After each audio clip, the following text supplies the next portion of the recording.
Welcome to our exploration of An Ode to Clear Thinking, Beyond Emotions in Psychotherapy and in Life. Today we're diving into why clear thinking is so important, not just as therapists, but in life. Let's get started. In many therapeutic approaches, such as ISTDP, the primary focus often centers on analyzing and understanding the client, their emotions, thoughts, and behaviors. However, this video shifts the focus to something equally vital: the therapist's own critical thinking skills. Clear thinking is essential for therapists, not only in understanding their clients, but also in refining their own judgments and decision making processes. Whether you're working with clients or supervising other therapists, the ability to think clearly and critically is crucial. Let's delve into why this matters so much. While our primary role as therapists involves deep engagement with our clients' internal worlds, it's equally important to focus on our own thought processes. The ability to examine and refine our thinking ensures that we are effective and ethical in our work. This video emphasizes why therapists must hone their critical thinking skills.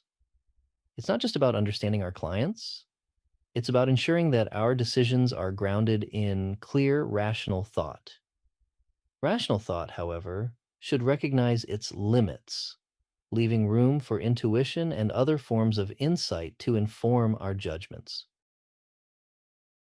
When discussing clear thinking, it's essential to introduce an ancient Greek concept called nous. This term represents our highest mental faculty, the part of us that can grasp deeper truths and make connections beyond just surface facts. In therapy, nous refers to the therapist's ability to critically evaluate their own thinking, to go beyond analyzing the client and reflect on their own assumptions and thought patterns. Nous also includes the intuitive insights that often guide our initial understanding and decisions. Aristotle described nous as the part of the soul by which we know truth and distinguish between right and wrong. Aristotle, 1984, Nicomachean Ethics, page 1140a. For therapists, this means using our intellect to navigate the complexities of our own thinking, ensuring clarity, integrity, and deep understanding in the therapeutic process. The machinery of logic. Because thinking is so central to our existence, it makes sense to examine the machinery behind it. We often take our thought processes for granted, assuming they naturally lead to sound conclusions. However, our thinking is powered by a complex machinery of logic, a system that governs how we process information, make decisions, and navigate the world. This machinery isn't just operating in the background, it's actively shaping our perceptions, judgments, and actions. We are always using this machinery of logic, either consciously or unconsciously.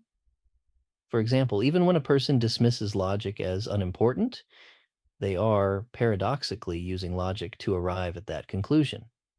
It may be faulty logic, but it's logic nonetheless. Any assertion about anything inherently involves the use of logical procedures, even the belief that logic is not important. We are free to contradict ourselves, but the assertion itself is part of a process of reasoning, a logical structure, albeit an unsound one. The machinery of logic is like a constant hum in the background, guiding us as we make sense of the world. But here's the catch. Just because it's always running doesn't mean it's always efficient or accurate.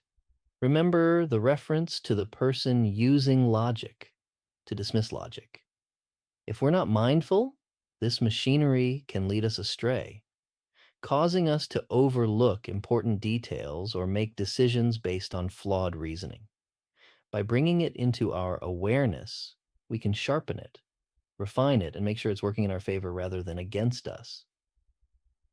This process involves a deliberate examination of our thought processes, understanding how we form conclusions, what assumptions we're making, and whether our reasoning holds up under scrutiny.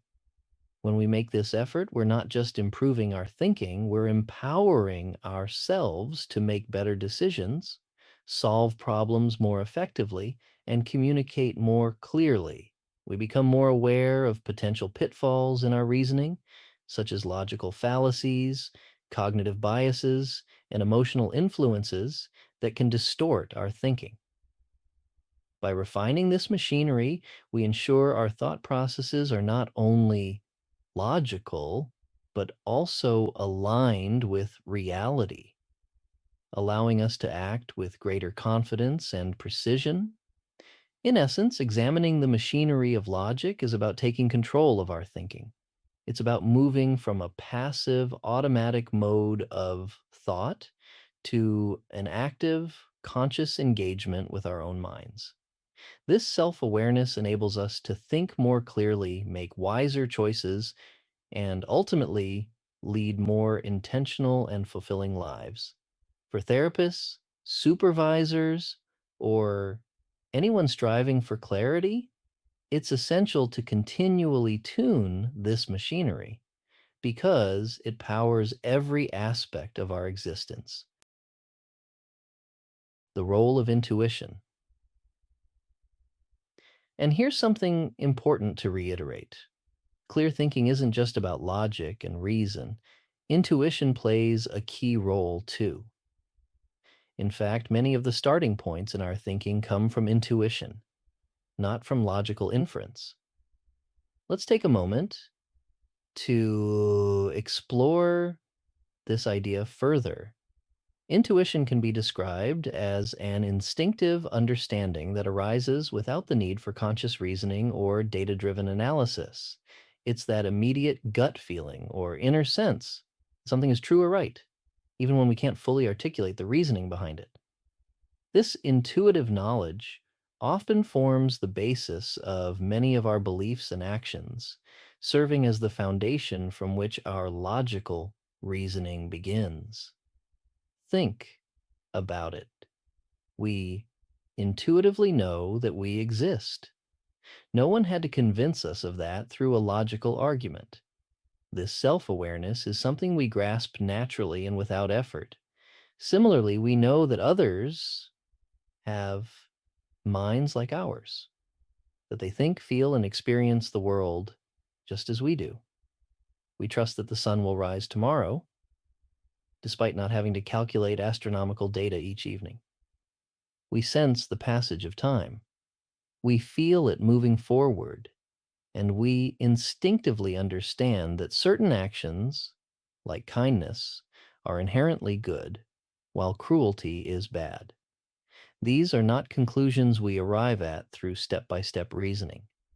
They are foundational truths we accept through intuition. Intuition often provides the initial insights or premises upon which we build our more complex thoughts. It's like the soil in which the seeds of our logical reasoning are planted. Without this foundation, our logical processes would have nothing to stand on. No starting point from which to begin the analysis, no underlying truths to inform our decisions. For therapists, this role of intuition is particularly important. When we sit with a client, we often rely on an intuitive sense of what might be going on beneath the surface. Before we even begin to articulate or analyze a client's situation, our intuition may guide us towards certain themes, emotions, or conflicts that need attention. This is not to say that intuition should replace critical thinking, but rather that it complements it, offering a valuable starting point that reason and analysis can then refine and develop. Intuition is especially crucial in moments where immediate decisions are needed and There isn't time for prolonged analysis.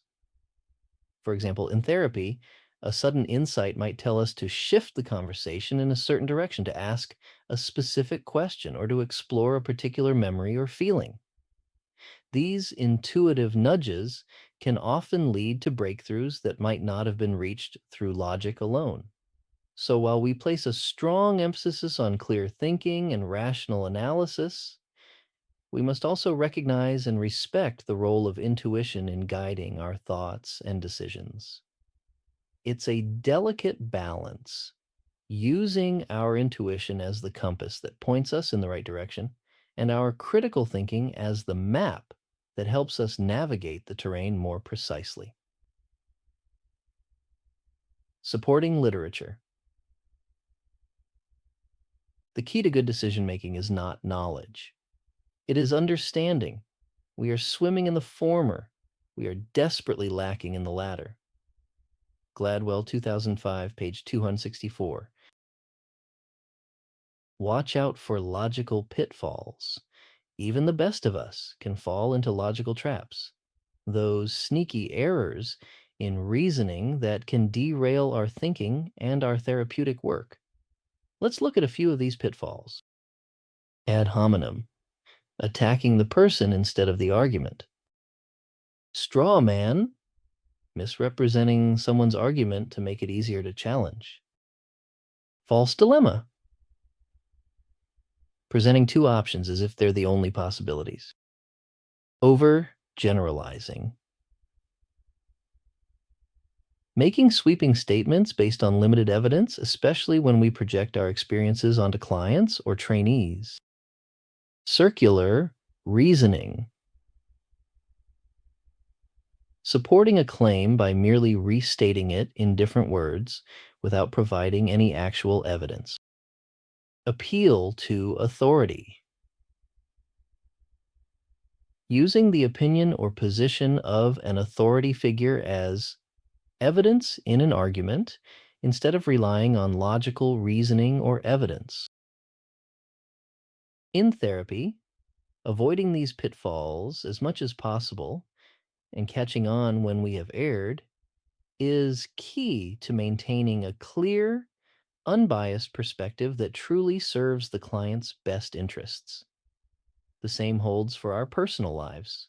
The more we can become aware of these mistakes and avoid them, we can minimize unnecessary acrimony and poor decision making. Supporting literature. Patrick J. Hurley's A Concise Introduction to Logic reminds us that logical fallacies are deceptive arguments that appear convincing but are actually invalid. Hurley, 2014, page 45. The Trap of Ideological Bias. Next, let's talk about the trap of ideological bias. Ideological bias is when we see the world through a particular lens, distorting our understanding of reality. As therapists and supervisors, we need to be especially careful of this. If we're too rigid in our thinking, we risk leading clients and trainees down the same narrow paths rather than helping them explore broader, more flexible ways of thinking. So, how do we notice ideological bias?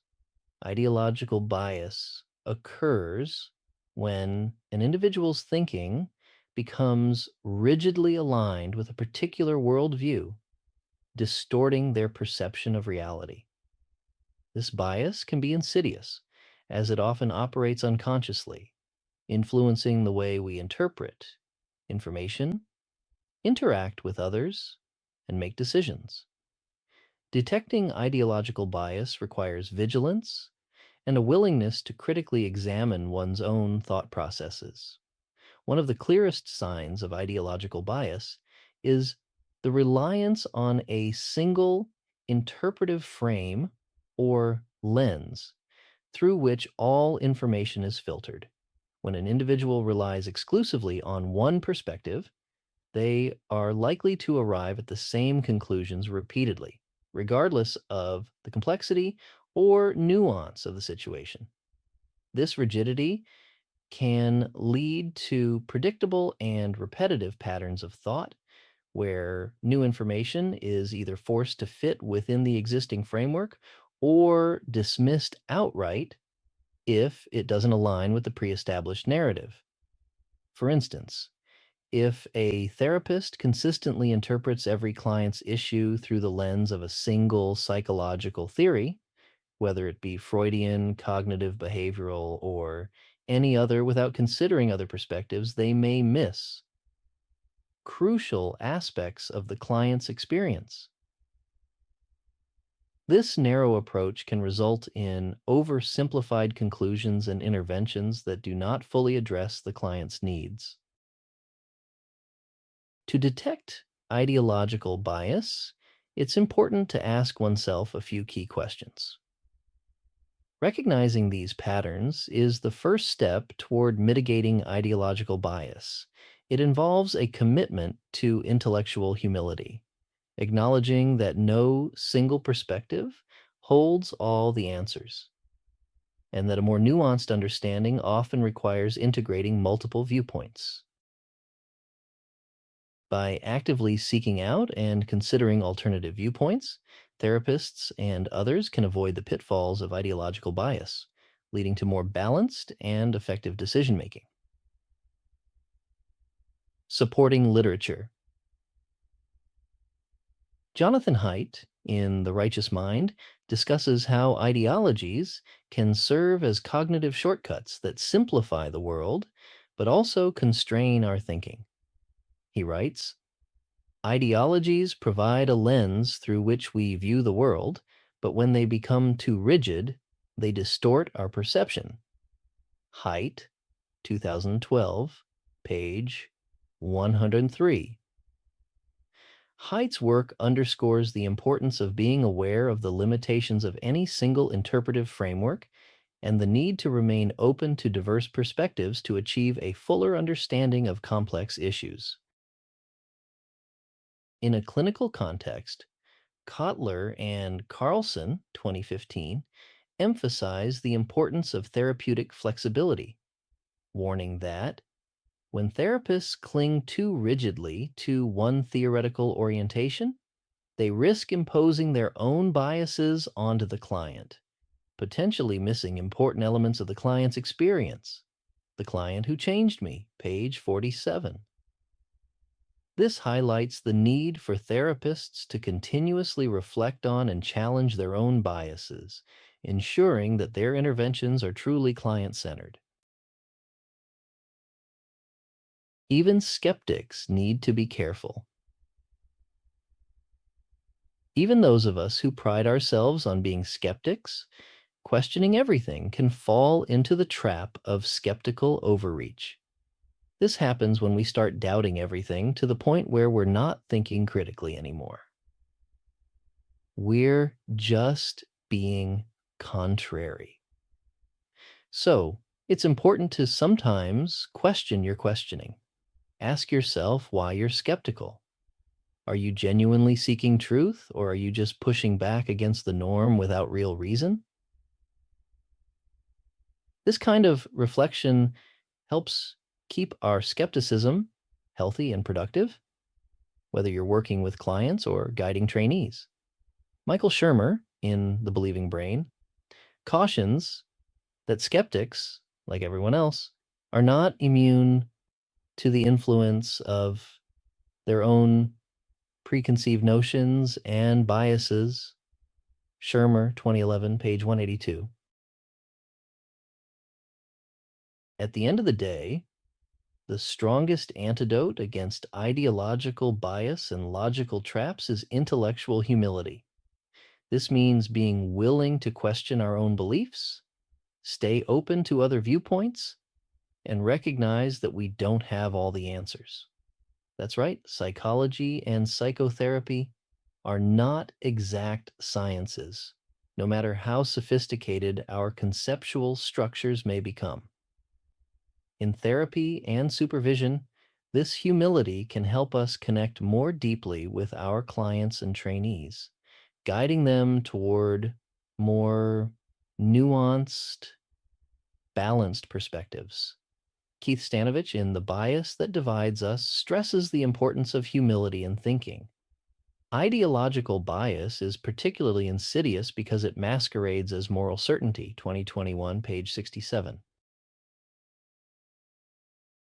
Wrapping it up.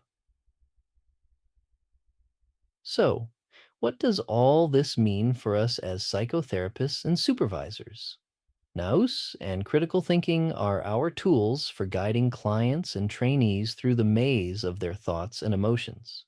By staying aware of logical pitfalls and guarding against ideological bias, both in ourselves and in those we work with, we can foster deeper understanding and more meaningful change.